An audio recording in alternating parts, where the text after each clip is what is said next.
Hello, hello, hello. So, we've got the US contingent. Yeah. Hopefully, Linda's going to join us as well, and Thank you Sally. so much for this.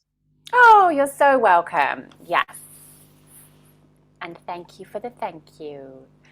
So, who wants to dive in first? You can just tell me where you're at, what you need, what clarity you do have, and what clarity you are still seeking. Who wants to go first? Lisa, you can go first. Mhm. I want to go first, apparently. That's totally good with me. So after you helped me land on Sacred Adventure, Yeah. um, things really started flowing much more easily Mm, and made a lot more sense because it really just wasn't making sense with my stories. Like what I wanted, the vision and the stories just didn't align. So this makes a lot more sense. And it good. started flowing. And I've got a rough draft, but Amazing. I feel like in parts it's too detailed and in parts it's too summary. Okay. Great. Great. Go for it. Share it away. Really? Yes. Okay. It might look a little weird because I typed all my notes into the computer screen. Yeah, So, no worries. We get it. okay. So I didn't know that as I drove along California's coastal Route 1, basking in the warmth of the late afternoon sun, that my mother lay dying of a heart attack. I didn't know it, not as I watched with my mouth agape as the light danced and played and sparkled on every wave as far as the eye could see. I didn't know it when a kindly gray headed old man, who I'd later come to think of as an angel, had helped me, free of charge, switch from a boring late model white sedan to a beauty of a cherry red Mustang convertible, mom's favorite. And he had convinced me to take the coastal road instead of going up the highway like I'd intended. I didn't know it when I noticed the wildflowers growing up the cliff on the opposite side of the road that were highlighted in the slanting sun as if God had shone a spotlight on them. By the time I arrived at my hotel, checked my messages, and reached my dad, he was at the hospital. In the background, I could hear the alarm screeching, the raised voices, and the ominous break in the cacophony when they tried to shock mom's heart back into beating. Mom never did wake up, but I have no doubt that she was with me that whole afternoon. She and the divine had orchestrated the day so that I would know how loved I was, that I would know she wasn't really gone. I hadn't always lived a life as a sacred adventure. As a kid, I was as apprehensive as any of the members of my family, maybe more so. I remember a time in elementary school when two friends started a playground turf war and challenged me to take sides. Would it be the I Hate Tara Club or the I Hate Kirsten Club? Tara was timid and a little awkward. Kirsten was downright mean, and I wasn't particularly close to either of them. But they were both my friends because I couldn't stand the thought of being disliked by either. There was no way I could take sides. I talked about it endlessly to anyone who would listen. I lay awake for hours. Actually, getting to sleep wasn't something I was particularly good at as a kid. Our household was fairly volatile. Tempers flared, often fueled by alcohol, and there were tons of rules. Problem was, you could do the same thing 2 days in a row and get yelled at one day and praised the next. I became determined to figure it out, to do everything right, to be whoever parents, society, teachers needed me to be. I'd lay awake reliving what I'd done wrong that day until I started being afraid if I didn't fall asleep soon, I wouldn't be able to perform the next day. I remember having to pull Kleenex out to cover up the digital clock when the blinking felt too menacing. A few days after mom's death, I got another sign. Looking for something to wear to the funeral, my sister, nieces, and I had wandered into what turned out to be a Christian clothing store of sorts. We'd all been pretty silent that day, and we drifted off into different directions. I kept running my hand along the rows of clothing I wasn't really looking at. Then on the table in the center of the store, something caught my eye. I walked over and picked up a white dish towel with teal fringe that read, "Wild and Free." Wild and free. And in that moment, I knew that's what mom was now. Free. Free of the panic attacks that plagued her in the 2 years since she retired. Free of any thought she was doing anything wrong, being anything wrong. And I knew if she could be free in a moment, so could I. And she would want me to be. I'd learned through experience in my adult life that I could trust my deeper inner knowing, and that when I did, life got pretty darn magical. Over the years, I'd followed my divinely inspired guidance from job to job, country to country. I went from attending university in DC to living abroad in Slovakia and eventually getting a job at the embassy there. When a few years later that stage felt complete, I had realized that the writing was the part of the job I really enjoyed. So I tuned in and trusted again. I got offered a dream job at Georgetown University. I would have been speaking languages I loved, working with students from all over the globe. I could have gotten another degree, gratis, but it just didn't feel right. In fact, it felt downright icky. I had a sense of dread deep in my chest about the boss I'd be working with. So I turned it down. It didn't make any logical sense, but what did feel light and right was to move to South Texas. I would spend a year in the sun and establish residency for a future journalism degree. Well, I did soak up the sun and spent a lot of time by the sea. But what ended up happening instead was that I followed my guidance to a secretary job at an engineering firm. Though it paid less than other options, they let me take editing classes on my lunch hour. Turned out, one of the engineers was married to the vice president of human resources for the newspaper. And through that connection, I ended up getting a clerk job and working my way from clerk to home and garden editor within 2 years without ever having gotten a degree. Oh, and I met my husband there. Another bonus. Even though I'd operated in a good bit of trust over the years, if I was being totally and completely honest, there were still ways I held myself back from expressing fully. Ways I protected myself in the name of staying safe. Knowing mom was now free spurred me on. I was in the midst of my most recent transition from travel writer to transformational coach when mom died. And I spent the next few years going deep, studying transformational tools, reading spiritual texts, and living through and learning from more personal challenges and loss. I was learning to live fully and truly in life as a sacred adventure, and I was learning how to help others to do the same. I dream of a world where everyone lives connected to the universal flow of divine love. I dream of a world where people act in the present moment from divinely inspired instinct and intuition instead of past stories and projections or protections. I dream of a world where sensitive souls live and flourish in the flow of their creative life force, trusting their deepest inner knowing. I dream of a world where expecting signs and serendipities, magic and miracles is completely normal. I want that world for myself.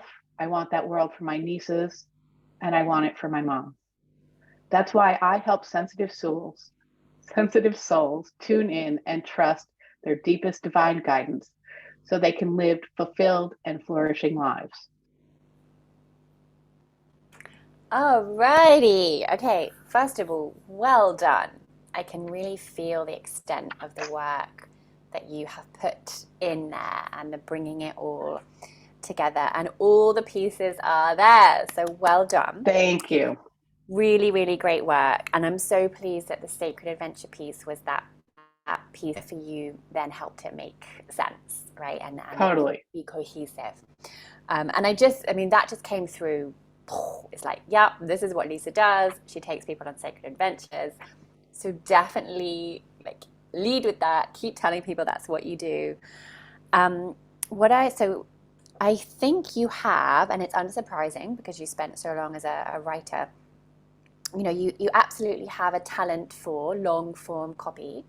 And what you're sharing lends itself to a long form blog or long form social post, and possibly a book, Hmm.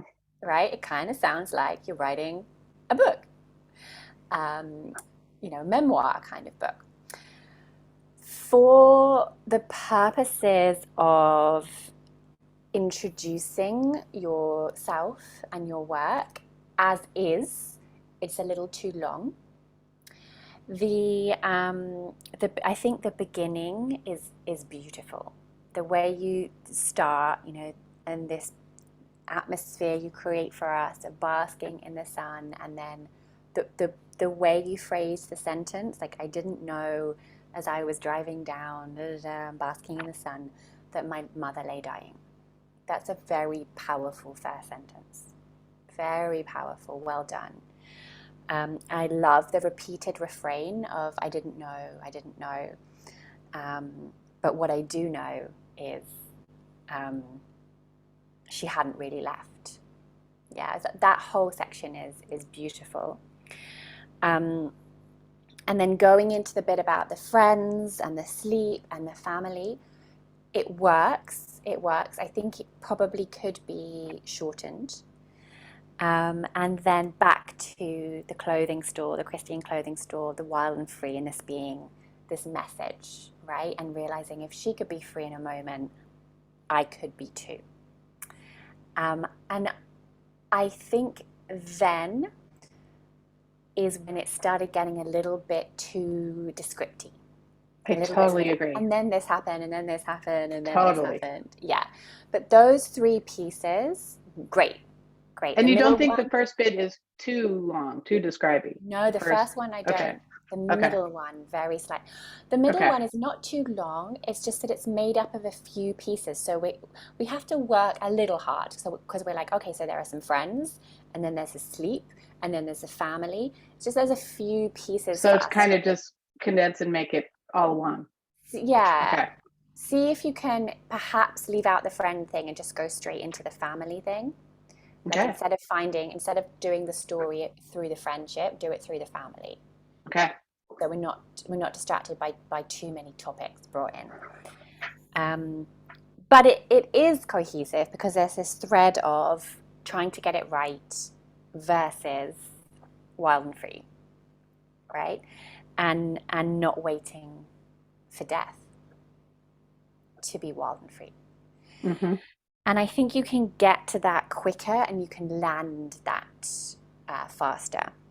Okay. And I mean, I wonder if you could even go straight from, if she could be in a moment, if she could be free in a moment, I could be too. That's when I made the leap from travel writer to transformational coach. And instead of taking, and we're using a little bit of artistic license here on the journey, but something like, and instead of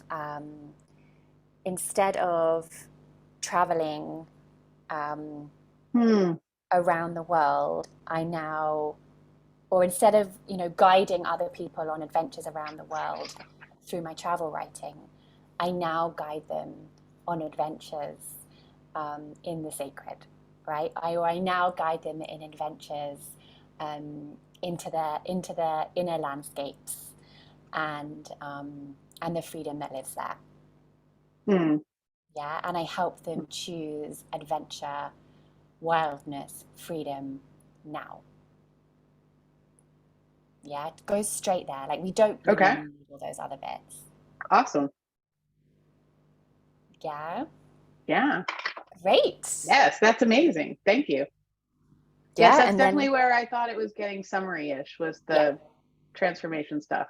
yeah, we don't need that. Just I know it's Awesome. slightly artistic license and it's slightly kind of shortening the journey, but it works. Yes. It works. And then your vision, like I dream of a world where I dream of a world where it's beautiful, and I would share it as is. For the purposes of this story, because Hmm. some of the other pieces are on the edge of long, I would Okay. just do it in the way Condense I it. just did. Yeah. Okay. Da da da, because I want people to know that we can be free now, something like that, and that's it. Okay. Yeah, brilliant. Oh my goodness. Thank you. Thank you so Yeah. much. Oh, you're so welcome. Great work. Great work. In all meanings of that sentence. All right. So Jane, do you want to hop in or Linda?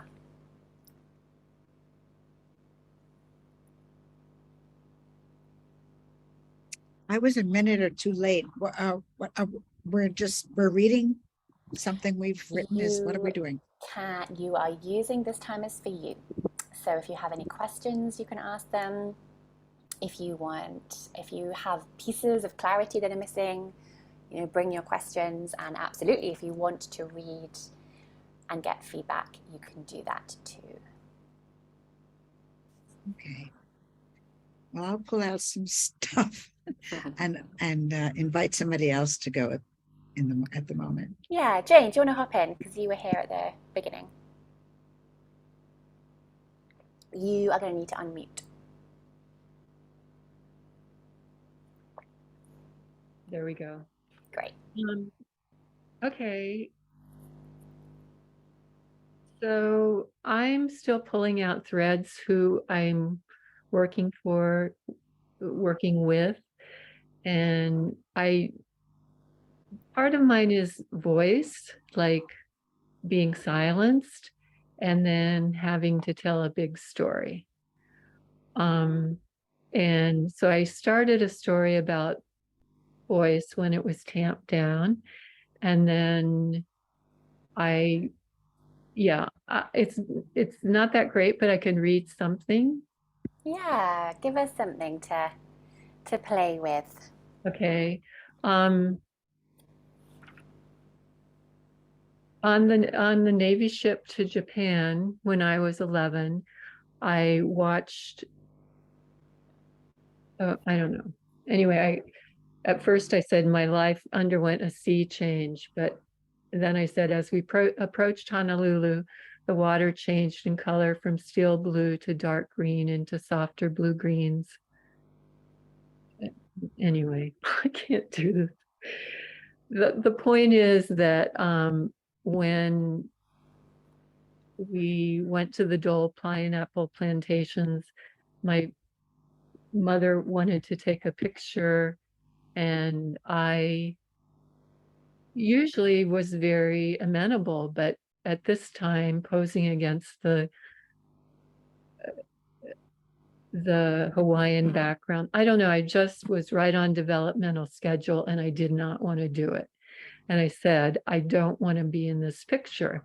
And I didn't know if it was because of, sensing the overthrow of the Hawaiian people years later, or my own civilizing process going into being a woman, Mm. but I just did not want to do it. And then my father, so I said, I don't want to be in the picture. My father growled, "Oh, Janie," in that withering tone I would come to know. "Get in the picture." I stood up straight, my body stiffened, and did as I was commanded. I didn't think I had a choice. Stuffing my feelings, not wanting to make waves, I stood with my assembled family and smiled wanly at the camera. Great. Great. That, yeah, absolutely conjures a moment I'm sure many women recognize of those early years of no that were not heard, not respected, overridden. Yeah, So, great. so anyway, that patriot, my dad was a military officer and we were going to Japan. And I sort of lost part of myself on the way to Japan, I think. And that was like a moment. And then many years later, in my 30s, I went back to Japan to find that, well, to teach, but also to find some lost part of myself. And I did not, I still didn't find it. I mean, I lived in Japan and traveled and didn't live on a Navy base.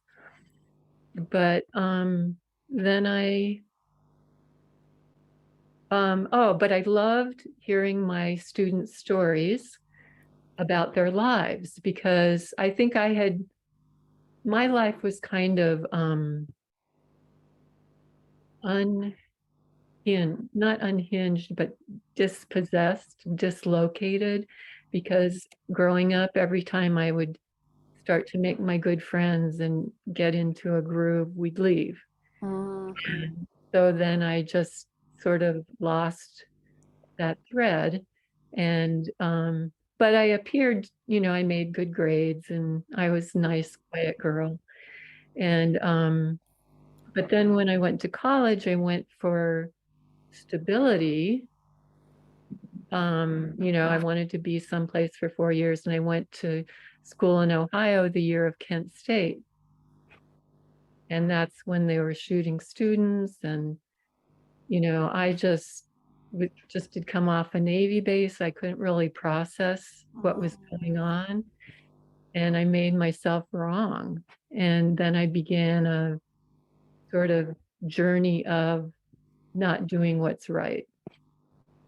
What To do find- you mean, Jane? What do you as an individual mean when you say I made myself wrong?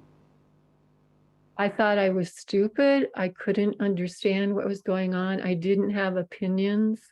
I just felt like my mind wasn't working properly, that Okay. I rejected myself, rather than this was like a really big thing that the whole country was going through. Okay. And now tell me about the work that you do now.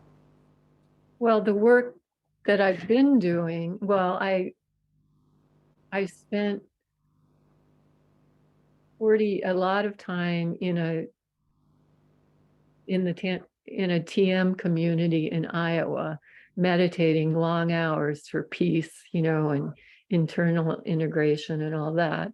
But then another piece was that after I left Japan, I started writing about people's stories. I needed to be inspired. So I wanted to meet inspiring people and write about them. So I did that for 7 years in New England. And I wrote about the arts and culture and people. But I needed to integrate it. And so I started writing a book. And then I pulled out themes and stuff. And anyway, I had all these stories, but I didn't know my own story. And so I started to deconstruct and find all these global themes in my own story. And, a lot of military and domination, power, all this kind of stuff. I mean, but also I was writing about women's stories. The women, I just wrote whatever story was interesting or what I encountered. And then I tried to make sense of it afterwards. So I had all these women's stories, and then seeing their stories, I understood my own story as being a military daughter, Yeah. you know, and And and now, who tell me about the work that you do well, now. that's what I don't know, because, part of it is, oh, do I work with people's life stories? And I'm like, I don't, I'm exhausted with the work I'm doing already, uh, to have to go through everyone's life story, that just seems so huge. So, but What is the work you're doing already that is exhausting you? What is that work? what work am I doing now? Um, I'm just working on a book. And Okay, okay. That is the work you're doing now, working yeah, on the and I book. have an art, I was given a space to work in to do it. Okay. Um, so Oh, can I Tell say me, something? yeah, go for it. Something else? There's like a really big nuclear thread in my life. And so there were a lot of nuclear associations, and I learned that family members had worked with nuclear weapons. And then, oh, also within this whole story, I remembered a story of me in Japan when I was 11 in a garden in Nara. And this deer came up and jumped on my back and went away just as swiftly. Oh, And then wow. years later, I was writing a story about mandalas at the New York Asia Society. And my favorite mandala was a deer. Well, it was called Kasuga Deer Mandala. And when I looked at its provenance, it was from the exact same place where the deer just jumped on my back and ran off. Oh, wow. So I figured the deer are like the messengers of the divine. And it turns out like the big story was that so this is like my vulnerable story. And yeah, the big is that my grandfather was, he said he sent the message for the atomic bomb on Hiroshima because he was the secretary to the Joint Chiefs of Staff during the war. So that was like, oh my God, that's why I'm writing about this. That's why I did the whole Japan thing. It just was like, oh, Mm. I mean, I was writhing on the floor and just, oh my God. And it's taken me a long time to integrate different pieces of that. But so my story is the opposite of domination.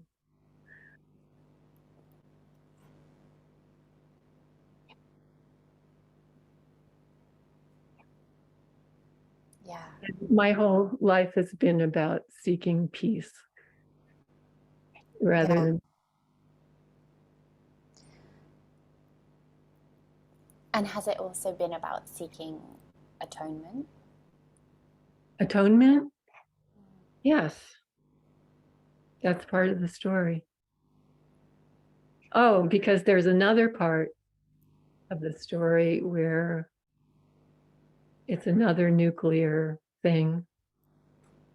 And anyway, it all fits together and my story makes perfect sense. But I think that's my book. And yeah, I think I had to atone a lot. I was kind of the shadow Mm. of the family because it was all about you were what you did and you're, just very powerful, like CEO kind of people and high level military. Mm. And I just was the alternative girl. Yeah, a decade meditating for peace.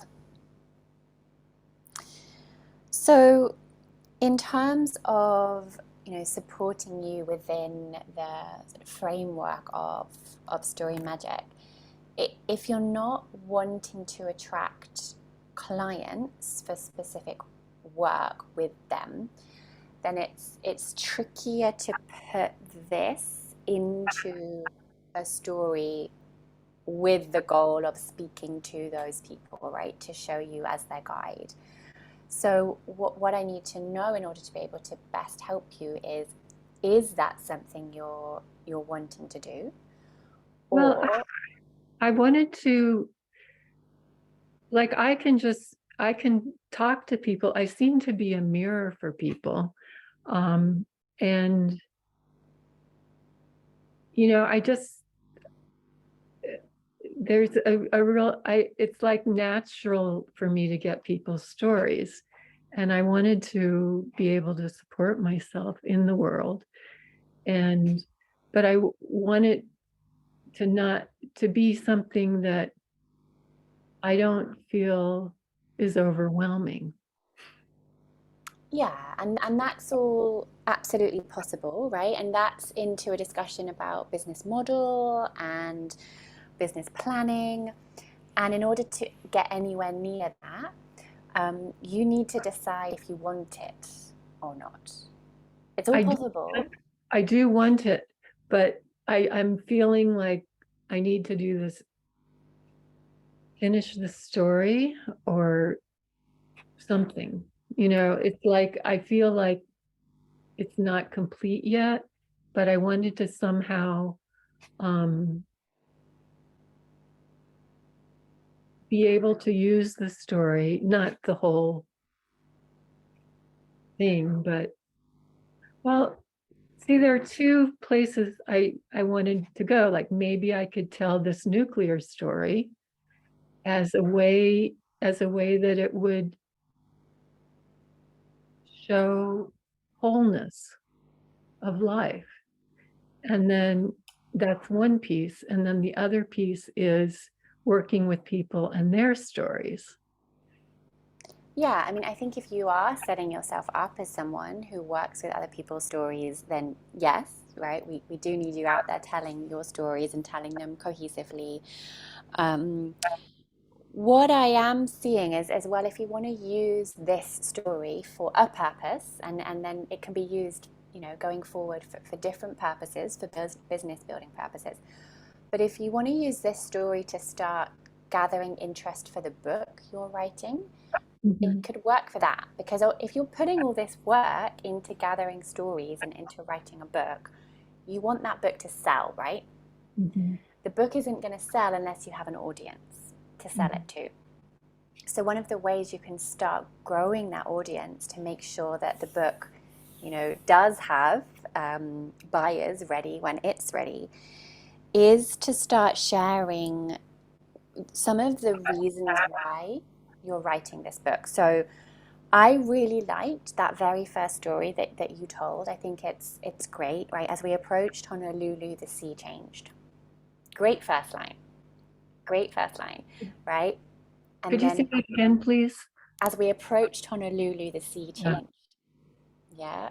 And then going into, right on developmental schedule, I did not want my photo taken. And we get this kind of 13-year-old, I'm guessing, ish voice. I loved how you described the withering voice of your father that says, "Oh, Janie, get in the photo." All of that, great, right? Setting up that initial moment. And then all we need is a little bit of the dislocation, right? Every time I had begun to fit in, I was whisked off to new lands. Every time I'd begun to make friends, I was taken away. And this feeling of this dislocated childhood. And that writing, if this is true, writing has been one of your ways to wholeness. Right. Right? And you're now wanting to support others to find wholeness in their life journeys through supporting them to find and share their story, their voice, right? So there's also space in there for the time at university and the shootings, and you couldn't find your opinions and you couldn't find your voice. That also fits into this story, right? With the overarching sort of theme or angle being from dislocation to wholeness. Yes, that's really good. I was also thinking of life stories. Older people when they're in transition, their life stories. Say more. What about that? Just seeing the wholeness of their lives through their stories. It's similar, it's just a different targeted audience. Slightly different targeted audience. Because it might be that there is a targeted audience which is other military kids, right? Grown-up military kids. It could be grown-up military kids now at the end of life, still not feeling whole, right? Still with this pattern of dislocation inside of them, wanting to find wholeness. You know, I wondered, I really don't relate to military kids, but it was such a huge theme in my own life. Yeah. So And it doesn't have to be, that could just be that was your landscape for the dislocation, but other people have this sense of dislocation, but it might have been because they were the children of divorced parents, or the children are or adopted. There are all sorts of ways that we can have this pattern of dislocation inside us. It doesn't need to be children of the military. Right. And it was a very dislocating time and continues to be. For sure. Yeah. Yeah. So how does that feel for yourself as a clarifying? That seems very clarifying and honed in. Good. And, I'll have to work with it more. But yeah, it's great. You're very gifted, and I appreciate your feedback. Good. Good. Yeah, and if you got to the point where you were comfortable sharing the story about your grandfather, that would definitely be a very, very interesting angle to take, right? That is the kind, yeah, what were you going to say? I think that story could show a wholeness in life that could be very inspiring. And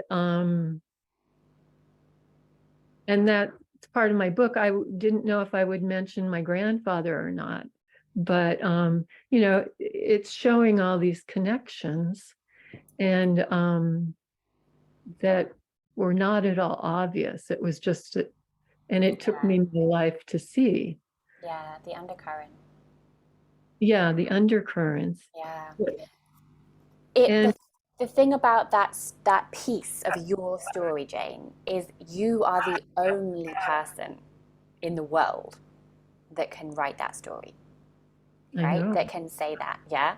So if you're willing to share that publicly, it becomes very marketable. Mm-hmm. And I don't, there's a way which that could be seen as kind of glib.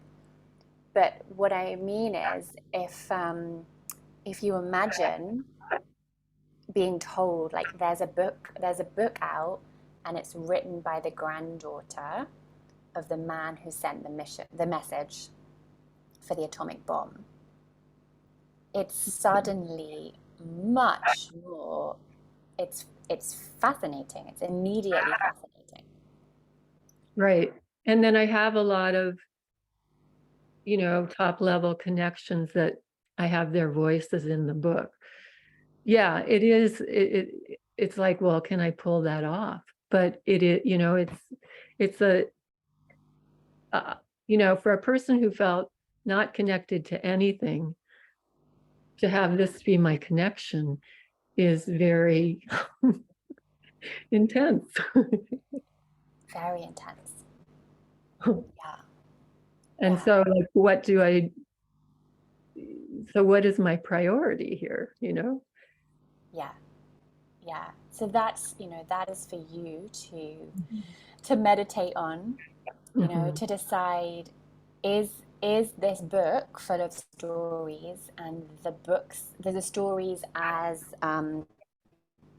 depictions of wholeness, right, for our world. Is it worth you putting your head above the parapet and saying, this is who my grandfather was? Well, he was just following orders. Absolutely. Yeah. Yeah. Yeah. Um, Yeah. and Well, I may not have to say that. I mean, because I have enough of a nuclear story without even saying that. but that's the bit that is literally unique. Yeah. Yeah. Because maybe he has other grandchildren, but I don't imagine any of them are writers. Or they wrote for Japan. And that Japan linked my life together. Right. Yes, exactly. You're the one that's gone back, lived in Japan, is a writer, is a gatherer of stories. Yeah. Yeah. Spent a decade meditating for peace. I mean, that is a very unique story that you have there. Yeah. It Yeah. is. Yeah. I'm there. You can imagine the PR for it, right? You can imagine, in newspapers, granddaughter of the man who sent the message for the atomic bomb meditated for 10 years and writes about I meditated for 40 years. 40 years. Yeah. Yeah. Yeah. Okay. Well, yeah, because that kind of seems like my part of what I'm here to do. What would be your purpose, your reason for doing that, for sharing this piece of your story? Um, it really has to do with the feminine and unity of life. I mean, it would be not to tell, not to stand on the parapet and tell my story, because I'm like this person who never spoke, and then I have to tell this story. Mm.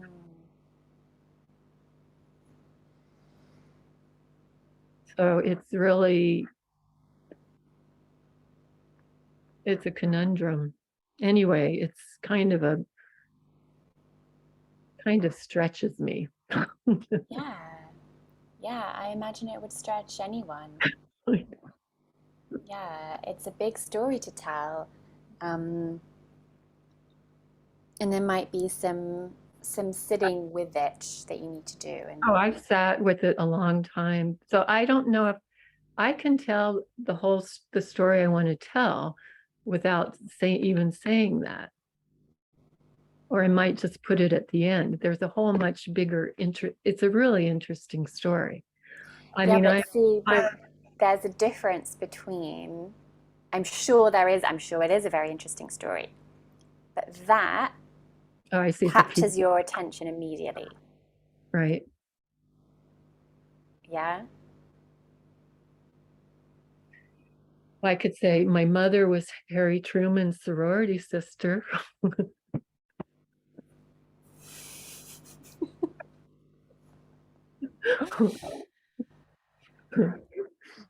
Anyway, it's Yeah.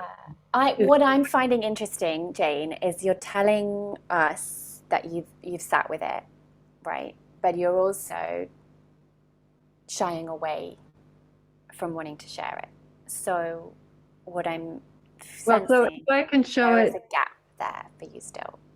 no, if I can show the wholeness and the magic, and like even that deer, that was like the messenger of compassion, I mean, it all fits together.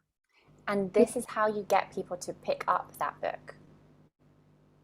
Oh, is the daughter of the Yeah. Well, Yeah. he said he did. I mean, I don't have absolute proof, but he was the executive secretary. Yeah. Okay. I think that's Good enough. I think so. I mean, you'd probably need, you might need to check with lawyers. Is he still alive? No, Okay. I checked with Richard Rhodes, the man who wrote The Making of the Atomic Bomb. Okay, and what did you find there? He didn't know. You didn't know. Okay. Yeah. So yeah, probably some research is worth doing, because you don't want to have that as your leading kind Yeah. of hook and then be found out that it's not actually true. Oh, yeah. Yeah. So it's a big thing along with the coaching, but the coaching, yeah. So I'm always pulled in one direction or the other. And anyway, I want to check, are you seeing that this piece, like, I want you to kind of look outside of yourself for a moment, right? So okay. you've mentioned that you're a great mirror for other people. So I want you to imagine you are standing in front of a mirror and you're looking at yourself now, Mhm. okay? Are you seeing that by daring to lead with this piece of your identity, and of course it's just a piece. It's just a piece, but it's a very unique and fascinating piece. This piece of your identity that has you as the granddaughter of the executive secretary that sent the message to launch the atomic bomb. And on hearing that, and hearing that that woman has written a book about peace, that's going to have people pick up that book far more than hearing, say, so there's this really interesting story about a deer and wholeness, Right. right? Uh-huh. The deer story is beautiful, but it's not going to have someone pick up the book. I see. Yeah. We want sensation. We want a sense. Well, We want people picking up the book. right. Yeah. Lots of people.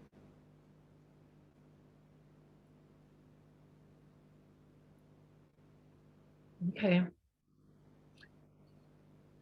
I have a question Go for Sure. it. for you, Jane. Do you have good memories of your grandfather? Yes. Positive, you do. Yeah, because what I'm wondering about is any conflict that might be in you Oh yeah. No, regarding him. he was very stern and distant, but he was also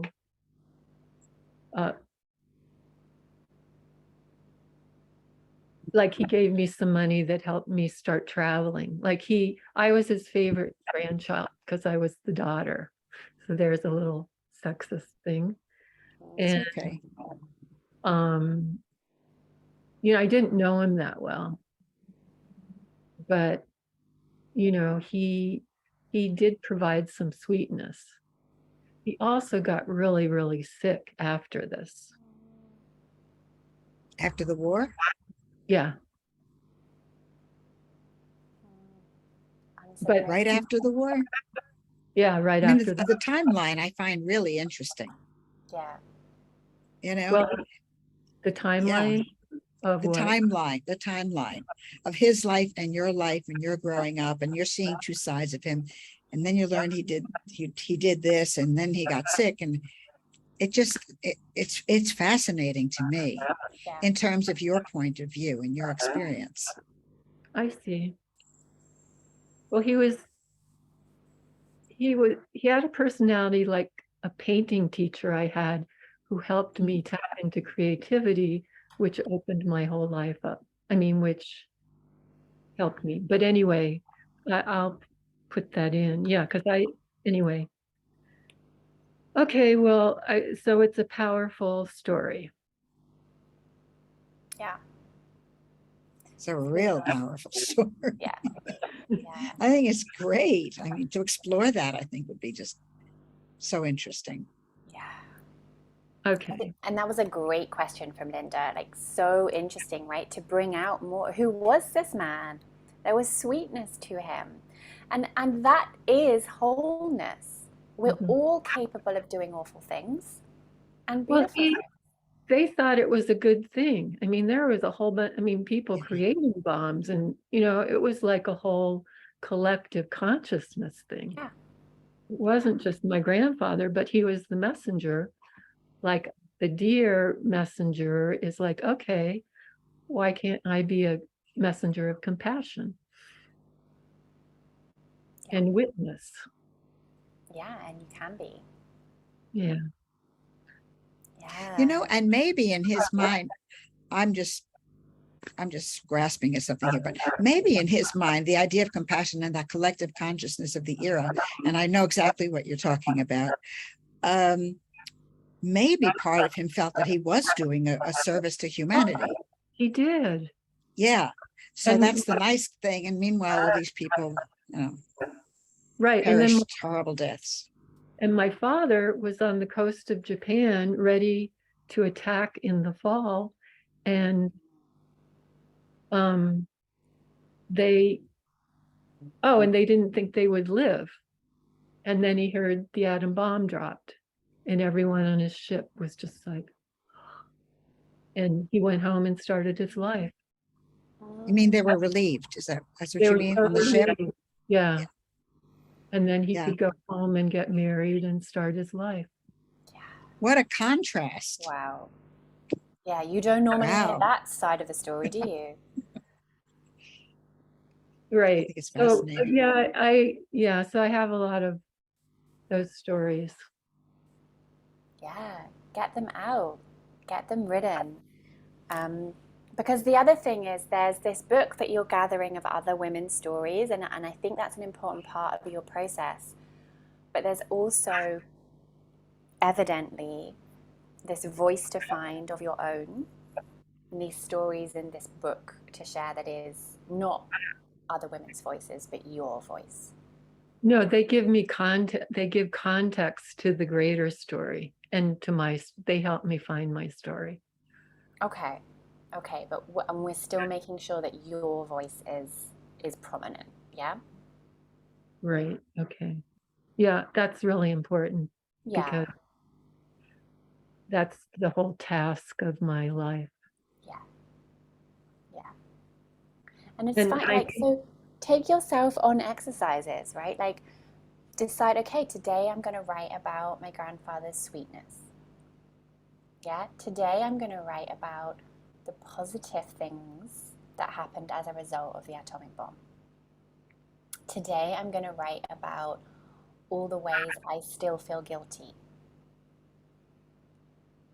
I don't Right? feel guilty. I felt stunned. Yeah. Anyway, yeah, I just write about that. Yeah. Little exercises. Give yourself them so that you're finding, uncover stones. Yeah, that's what I'm saying. Like, ooh, what's here? Yeah. Right. Well, I actually have most of it written, but I will come back to it with, stuff from this course and um And your point of view. yeah, Yeah. We need to make sure your point of view is running through it. right, because I didn't have a point of view. Yeah.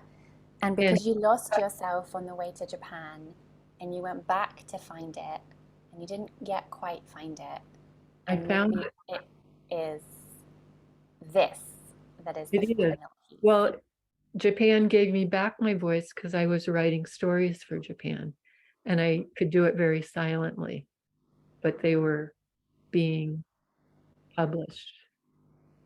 Yeah, and earlier you said that you didn't I can't remember the exact phrasing of it, but you said, I found myself, but not all of it. Or there was something that was still missing. Right. Yeah. And But it's going to, that was in finding my story after writing about everyone else. yeah. And there's still a stronger voice to be found. Yeah. Right? Even things like when you say, you tell us about him, and then when you say, but he was just a messenger, right? That actually takes away what you've just said, and it comes across as like, what, 0.5% apologetic or defensive Oh. Well, versus really claiming what that means and then bringing in your opinion, right? Sharing about his sweetness, sharing about the soldiers that were relieved and how they got to come home. Very, very different from trying to slightly take it away with, but he was just a messenger.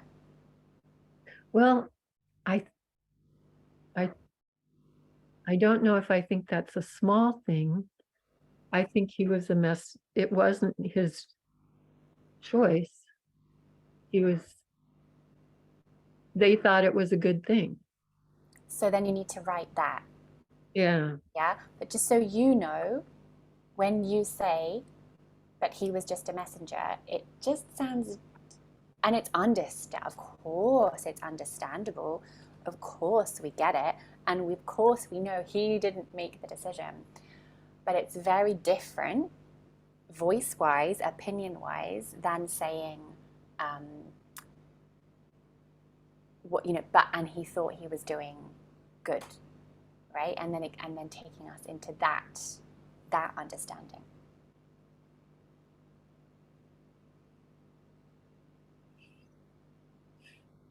Because I've had a really hard time with this, and I did decide that it was a collective decision, and I will do that. But that's the only way I don't freak out. Yeah. Yeah.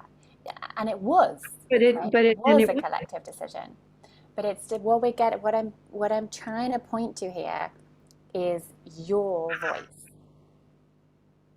And those little, even the word just, right? He was just a messenger, takes away from the power of what you're sharing.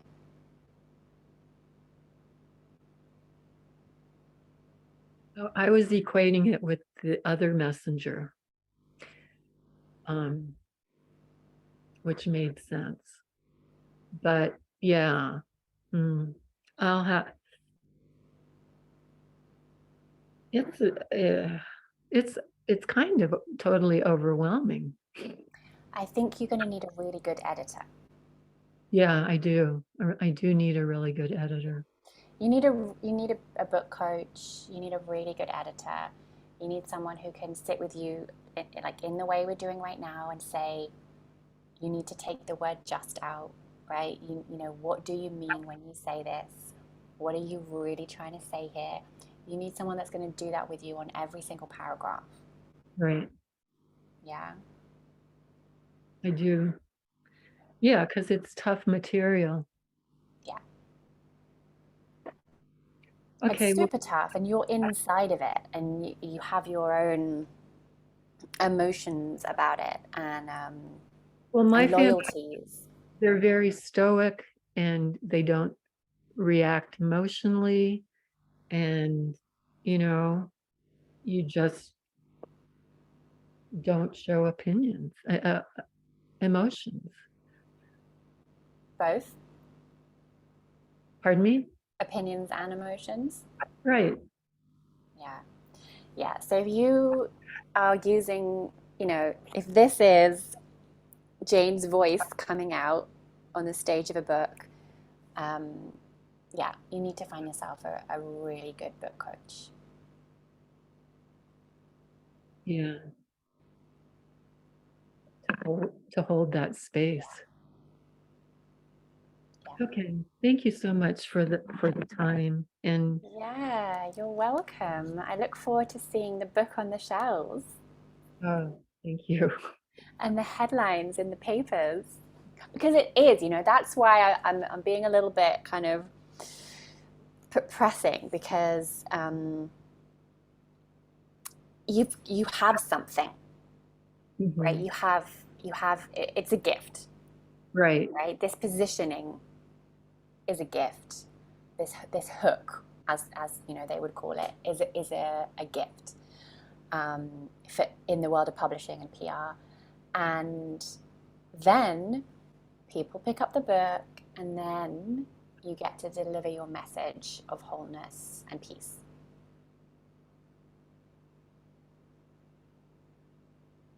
Right.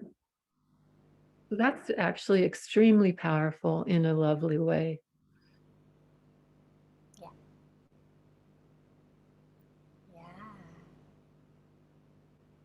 Thank you, Jane. Thank you for sharing that with us. I know that was a vulnerable piece for you to share. I was watching all the vulnerable shares this morning, and I was so moved. I was just like, so anyway. It was a beautiful morning. For taking the time. Thank you, Jane. I have another thought. Okay. And I'm hearing a lot of, you know, conflict in how you do this. It's such a profound story. But I was just thinking, if your story, if your book is about peace, it can be about peace, and you can have your deer, but the backdrop is this experience that you've had in your life and in your family. I just think, wow, a lot of people write about peace, but you've really got something to hold it up against for a reader to contrast. And yes, and it's also about expression, you know, rather than holding it in and dropping bombs and making enemies. Yeah. How about a title idea, Atomic Peace? Oh, that's lovely. Ooh. Mine was going to be Moby Jane in Search of the Whole. Say that again. Moby Jane in Search of the Whole, or the Whole. Yeah, I don't. Maybe your subtitle.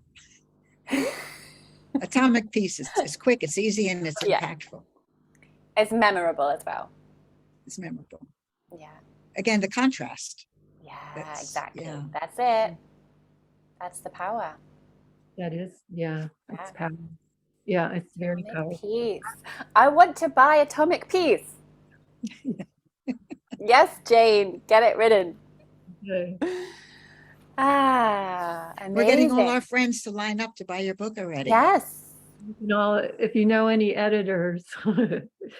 Actually, you know who I think could probably help at this stage? You know, she doesn't know the world of publishing well enough to help you at the later stages. But Morag from Inside StoryMagic, she is a fantastic storyteller, and I reckon she could get you to a very good first draft. Yeah, she's really good at like drawing out the kind of oomph moments. Yeah. Yeah, I mean, her and I do pretty similar work. You know, it's probably something I could get you to a first draft as well with, but I don't think I have time for it. Yeah, but I think Maura could get you to a good first draft, and then you'd need to go to someone who understands, and make sure you really, really do go to someone who understands the world of publishing, because a lot of people set themselves up to support people with publishing books, and they don't actually understand the industry. Yeah, so do your due diligence. Right. Okay, well, thank you so much for addressing this. Yeah, it was great. I like that it was a group effort. Yes, thank you. Linda, did you rummage for some pieces? I did a little rummaging. I also have a couple of questions. The first one is general, so I'll just, do you have suggestions of where to go to hear really good storytelling? Ooh, There's plenty to read, I know, but I'm thinking of hearing like YouTube or something, or yeah. TED Talks, or Yeah. yeah. Um, Any thoughts? yes. That's actually a great question, and I'll definitely put together a list for you. Let me see if I can quickly pull up some of my favorites. So, here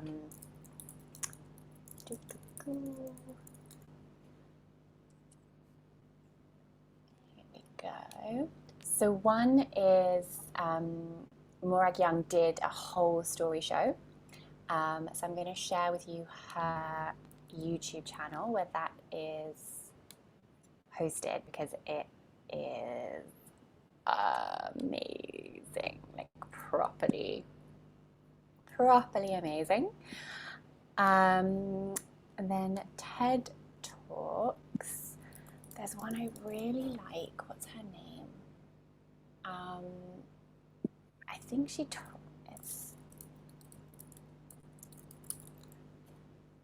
her talk something like The Runaway Bride. Let's see.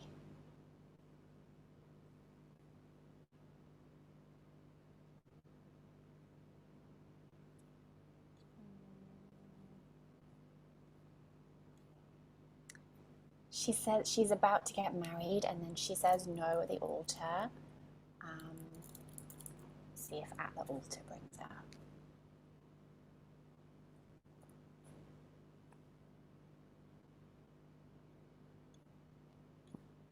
No. Okay, I'm going to have to search for that one. It's such a great one.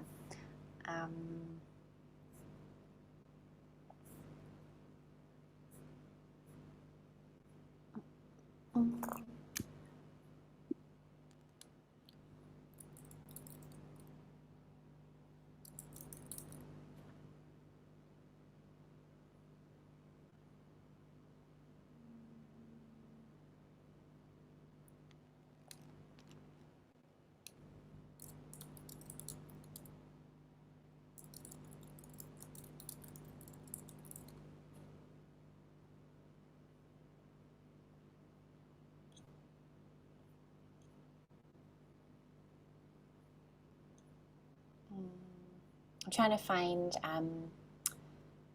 Monica's TED Talk as well that I helped her craft. It's brilliant, but I can't remember. It was something like the only mistake worth making.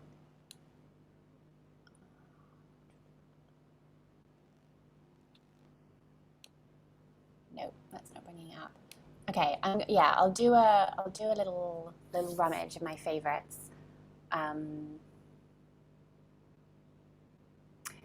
In general, some of the best storytellers are comedians.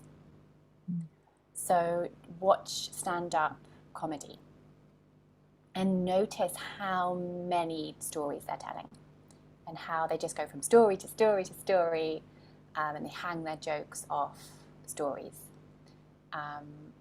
Do you have favorite comedians that you like to watch doing stand-up?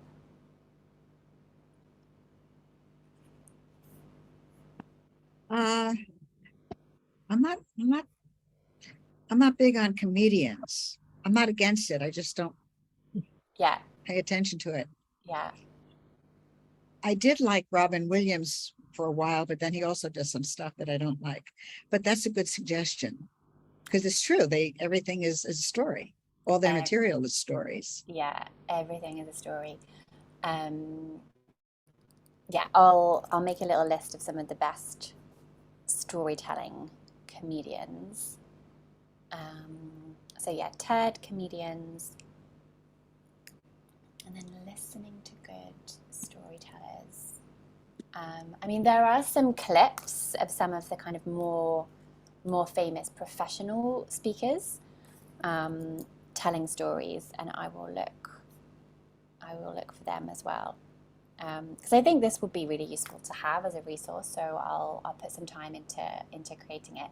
It may not happen before I go on holiday, which is next week, but I will create it and Great. send it out to all of you because it's Thank you. a good thought. Okay, well, I have, if I may, are we moving on? Yeah, we can. I just Okay. wanted to check with what's that suggestion, Lisa? So our National Public Radio has a program called The Moth, which is storytelling, and they it's really just getting up and telling oral stories. And there's I'm forgetting what they have competitions in all different cities where people get up and they draw a name and people just get up on the stage and tell their crafted stories. And I'm forgetting the name of those, but they might just be, but there's all kinds of clips. And if I can, I'm trying to think of the one gal I particularly like, and if I do, I'll post it in the group. Yeah, do. But so that's all they do is they just get up and share stories. Great, and it's How on long radio. do they? I'll find the link and I'll put it up. How long do those stories? They have a limit. I think it's 5 to 7 minutes, but I can't remember exactly. I get super nervous. I thought about doing it once, but I get super nervous. Do it! You have your story now. I thought about doing it once upon a time. But I don't know since COVID if they're still having in-person events. But before COVID, they used to have, in all the big cities, they used to have like monthly gatherings and put on storytelling sessions. That's great. I'll after we get off, I'll look up some links and I'll post them. Brilliant. Thank you. Be nice. All right. Okay. This is a short thing that does lead me to a question. So, my salty tears rushed into my wailing mouth as my tiny 4-year-old arms held frantically to my mama's leg. Please, please, please take me home. Please, Mommy, I promise I'll be good. I'll be good. Mommy reached into her red leather purse, taking out a little something that smelled sweet. She looked down at her desperate tiny girl with no hesitation, said, "Here, have some bubble gum. Let me show you how to blow bubbles. You'll like it. It's fun." Her 2 big fingers pushed the bazooka gum into my mouth. I wailed. I pleaded. The sugary gum mixed with my salty tears, and my little arms held frantically to Mama's leg. "Please take me home. Please, please, Mommy." She reached down to hug me. With the warmth of her arms, my tiny heart leapt with hope. Yes, she's taking me with her. She's picking me up and taking me home. "No, sweet girl," she said firmly. "I'll be back for you in 4 weeks. You'll have fun here at camp. Look at all those nice little girls. Go play with them. You'll have fun." I clung to her desperately as she walked to the car, struggling to free herself. At last, she pried my arms from her legs and slid into the driver's seat. I heard the engine start. My panic consumed me. "No, no, no, no, don't leave me, please." The car slowly pulled away, disappearing into the wooded road. Utterly demolished, that tiny girl watched as her world ended. Right there, right then.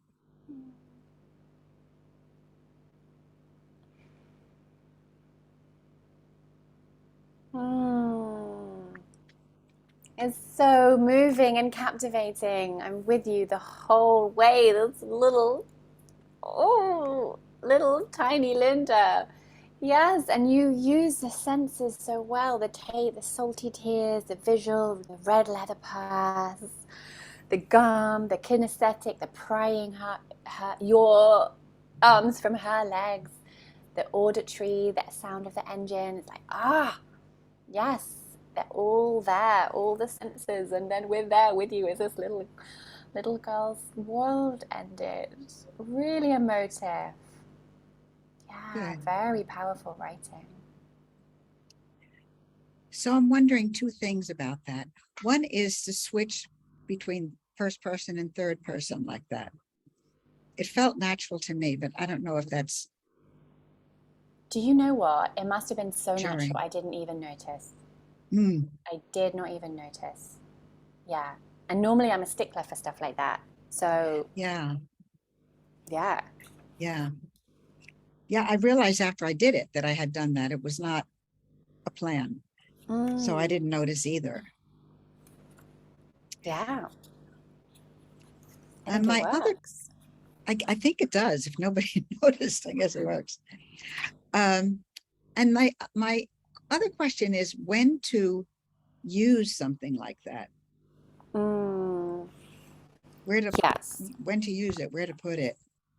I don't So know. I'm just looking back to our notes and your wonderful vision and mission to be supporting women to be 55 and bolder, which I love, to be celebrating their age, their experience after difficult transition moments. And you have your big story about your transition.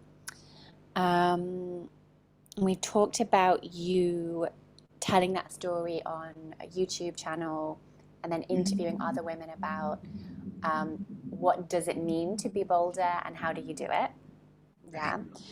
So, and then we talked about this origin story of adapting yourself to make someone never abandon you. Right. So this could fit there, um, especially for your women who are still, I think you use the word enslaved by other people's kind of, well, Opinions yeah, but and imaginary opinions, judgments. right? Yeah. Yeah. Right. And letting those imagined opinions have power over how you get to live your life. And so what you Yeah. could do is you could tell that kind of a story.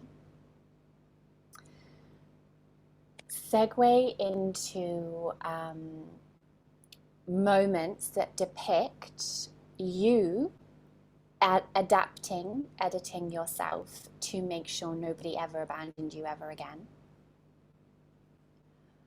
And then how that is a powerless, lifeless place to be. And simply ask them, right? How many of you are still living as if you can control the opinions and actions of other people, as if you can control, whether you get left behind or not, right? It's that kind of like stuck at 4, thinking that the world revolves around you, and if mommy leaves, I must be bad. Right. And then taking that with you into adulthood. Does that make sense? Yes, it makes great sense. Yeah, Yeah. it does. Thank you. Yeah, I think that's got the potential to be very, very powerful. Okay, good. Yeah. Yes, thank you. Do you want to have a little play? Sure. Yeah, so how might you, so kind of just tell us the ending of that story and then do a little improvised couple of moments of you adapting yourself to try to make sure you would never be abandoned again, and then kind of flip it around into a question, right? So how many of you are still trying to act as if you can control the opinions of others, you can control people into never abandoning you, and yet you're, the only person you end up controlling is yourself and your life force, something like that.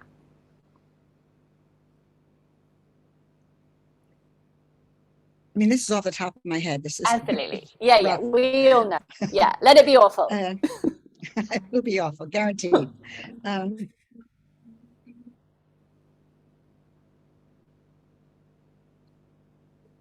Well, once the 4 weeks had passed and I was finally back home, my deeper part that I didn't even know was there was hell-bent on finding the formula to being a good girl and never being left again. And I was determined to do it. What I learned 50 years later is that that was all dependent on had nothing to do with my being me. It had everything to do with my being the good girl, the nice, quiet girl, the polite girl, et cetera, et cetera. And I had a whole list of qualities that I spent most of my adult life living with. What a waste of time. What a waste of energy. And I get to a certain point and realize, well, before I die, I've got to get myself out there. So I've spent all this time living for somebody else's conditions and not myself. And I'd like to know how many of you can relate to it. And I'm guessing a lot. Yes. Yes. Great first go. Amazing. And I saw Lisa and Jane, your smiles light up when you said, Linda, what a waste of time. Yeah, so that's a great line. Definitely throw that in there because, oh my God, what a waste of time and energy, you said. Yeah. Definitely keep that line, yeah. And see if you can just paint a couple of specific moments. It could be as simple as, I made sure I carried the cutlery quietly. Like, tiny little moments, right? Exactly. Yeah. Yes. Made sure that the fork was on the left and the knife was on the right with the blade pointing in, because we don't mess with that. Yes. Yeah, exactly. Those kinds of little controlling Yes. things. Yes. Yeah. That's great. Yeah. Thanks. That's helpful. Good. That is the makings of a very powerful story arc. Mm-hmm. All right. This is great. I loved listening to the others as well a lot. It's nice, right? Really nice. It's great sometimes to have a smaller group and you can really just sink into the flow of it. So, yes, Jane. We can't hear you yet. I was thinking maybe doing a TED Talk would get interest for the book. Do you think that's a good idea? Yes. Yeah. It would, but it's a lot of work to get a good one, right? One that gets eyeballs. And it's kind of the same work that you need to do for both. So in a way, it makes sense to double up, but definitely, a tightening of the message. Right. Yeah. But yeah, in terms of strategy, yeah, for sure. Okay. Lisa. So I loved what you said to Linda about the zeroing in and that tiny moments. And I feel like that's a little missing in mine, like the very zeroed in moments. I feel like I'm kind of, I love the turn, make sure the knife is pointing the right way. So maybe that's what I look for in that section, like of childhood and the family, like some pivotal moment, Yes. like some small where I'm watching. Yeah. How do I get it right here? Yeah. Yeah. Okay. And then based on the rules, the unspoken rules of your family, what did that look like? Yeah. Awesome. Yeah, really good. You have it a little bit in the Christian clothing store with the wild and free candle. But yeah, exactly. That is a great place to look for. Awesome. Thank you. The right one. Kate, will we be able to have this recording? Yes, yeah, for sure. We'll get That this would out be to you. helpful. Thank you. Yeah. Good. All right. What time zones are you all on? Are you all different? I'm East Coast. I think they're both East Coast and I'm Central. Okay. So it's sort of like midday to early afternoon, yeah? Yes, It's 2 p.m. here. Okay. Yeah. Cool. Well, Jane, may I real quick? Jane, where are you? Just curious on the East Coast. North Carolina. How about North you? Carolina, Where are DC. you? Oh, you're in DC. DC. Ah, I've been to North Carolina, Jane. I went to Asheville. that's where I am. You're in Asheville. Ah. Oh, I loved Asheville. What did you do here? Well, I actually, first of all, went for a 5-week Taoist and Tantric retreat with Michael Wynn, who holds his retreats just outside of Asheville, but What was, lives there. what was the retreat? It was a Taoist and Tantric retreat. Oh, Taoist? Yeah. So Michael Wynn teaches Taoism and Qigong and Tai Chi. And then a woman called Minka DeVos came and did the Tantra teaching. So it was, it was intense. It was so intense. 5 weeks of energy work was like, wow. And then a couple of weeks just hanging out in Asheville with a friend, Tony. I can't remember his surname now. But yeah, I really enjoyed like amazing restaurants and Yeah. When were you here? it was the summer of 2016. Okay. Yeah. Hmm. Yeah, it was fun. It was a really fun place to be. Yeah, it is a really fun, beautiful place. Oh, and I went up into the mountains. Is it A lot of mountains. yeah, what are they called? Is it like the Blue Ridge. Ridge Mountains? Is Yeah. that the right ones? Yeah. Yeah. Yeah, and waterfalls. Yeah, beautiful. Wonderful. Beautiful.